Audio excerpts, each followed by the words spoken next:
Cheers everyone. Look at that weather out there, brutal, right?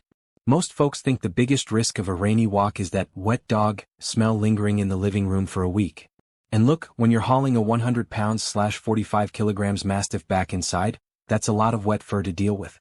But listen close, because what I'm about to tell you could literally save your best friend's life. Rain isn't just an inconvenience, it's a threat multiplier. Today we're skipping the obvious stuff and diving into 5 unexpected dangers that storms bring to your backyard or the local park. Set your keys down, stay dry, and let's break this down. First up, instinct. When the thunder hits, even the bravest Great Dane can lose his cool. The danger here is a deadly combination. On one hand, you've got a spooked dog trying to bolt. Maybe they're chewing through a crate or scratching at the door to escape the noise. On the other hand, car visibility drops to near zero in a downpour. A 90 pounds/41 kilograms dog darting into a foggy street is a recipe for heartbreak. And let's talk lightning. You're holding an umbrella? That's a lightning rod, pal. Don't be a hero. If it's cracking out there, the walk ends. If your senior pup is hitting peak anxiety, talk to your vet about holistic options or meds. Stress isn't just a mood, it's a physical killer. You see this beer? It's clean. The puddle at the end of your driveway? That's a chemical cocktail. We see our dogs lapping it up and think, oh, he's thirsty. Big mistake. Leptospirosis, this is the big one. Rats love the rain. They pee in those puddles, leaving behind bacteria that go straight for the liver and kidneys. If you've got a large breed, make sure that Leptoshot is part of their Day PP series. Giardia, a microscopic parasite. The result? Projectile vomiting and diarrhea.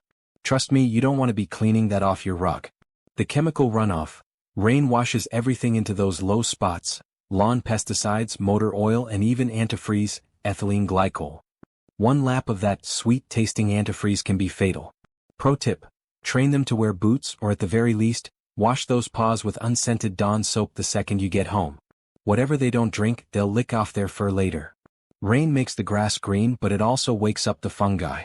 And here's the thing: distinguishing a safe mushroom from a deadly one is a nightmare even for experts. For your dog, the rule is, everything is forbidden. If you see your pup snuffling around a mushroom in the yard, go into red alert. Lethargy, drooling, tremors, it can escalate to seizures in minutes. The For Pet Guardians move: if they eat one, snap a photo. Grab a sample using a paper towel, don't use plastic, it rots the specimen. Put it in a Ziploc with a damp paper towel and get to the ER. Don't wait for symptoms. Rain brings out the creepy crawlies. Most toads are just annoying, but if you're down in Florida, Texas, or the Southwest, Arizona/California, you need to watch for the bufo toad, cane or Sonoran desert toads. These guys have glands behind their ears that secrete a milky white toxin. Your dog tries to play, gives it a little taste test, and that toxin goes straight into the bloodstream through the mouth. If you see your dog foaming at the mouth like a latte after a rainstorm, flush the mouth with a hose, sideways, don't drown him. And call the vet immediately. Finally, let's talk about our old-timers. You know, at forpetguardians.com, we have a soft spot for senior cats and large breed seniors. Staying cold and damp for 45 minutes might be fine for a husky, but for an older dog or a pup with a weak immune system, it's an invitation for pneumonia. It starts as a little wheeze or a cough and can turn fatal fast. Get the raincoat.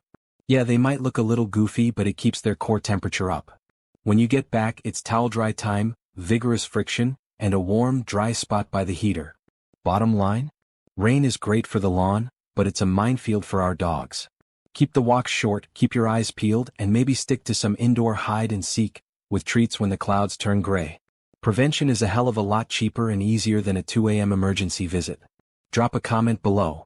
What's the weirdest thing your dog has tried to eat in a puddle? I'll be replying to as many as I can. Stay dry, stay safe, and keep being the guardians your pets deserve. Catch you in the next one.